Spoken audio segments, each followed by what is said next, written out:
many times have you gotten an angry email that starts with "per my last email," ...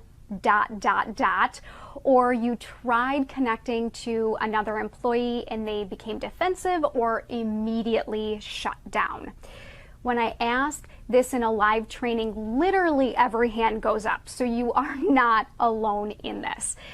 In this video, I will cover strategies that you can use immediately to better communicate with your team members and to have win-win conversations.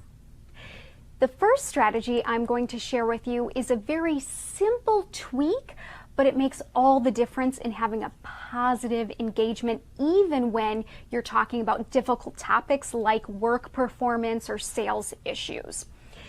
That small change is to ask what questions versus why questions. So as an example, instead of saying, "Why didn't you make your sales numbers last week?" saying, "What happened that prevented you from making your sales numbers last week?"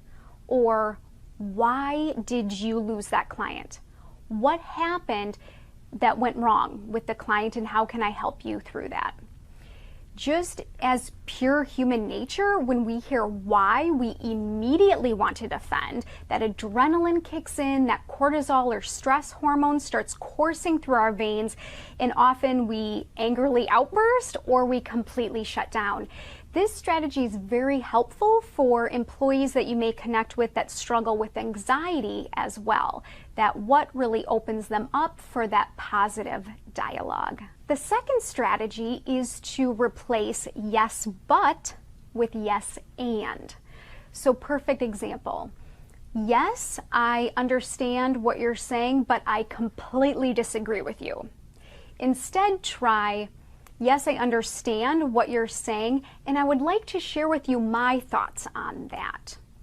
That minor tweak shows that you value what that person is saying, but that you're also getting your point across as well. Again, small tweak, big difference in your communication. The third strategy is to be aware of your body language. Our body can give messages that are much louder than our actual words. So things to be aware of is how you're standing. And this can be in a meeting or just talking one-on-one on the floor in the hallway.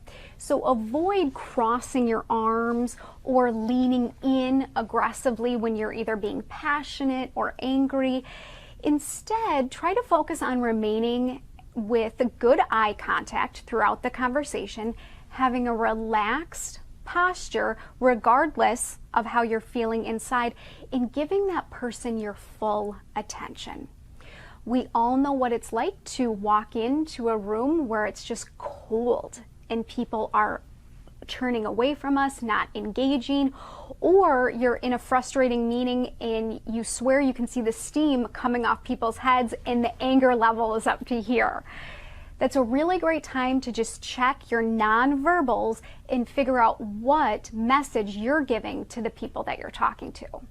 Our fourth and final strategy for effective, positive, win-win communications is to avoid interrupting and set a time expectation if needed. When you interrupt someone, whether it's on the phone or in person, you're telling them that your time is more valuable than theirs and you don't really care about what they have to say. And that may sound harsh, but that is exactly the message you're sending. And particularly if you're a leader or in management, this is not what you want to send to the employees that are on your team.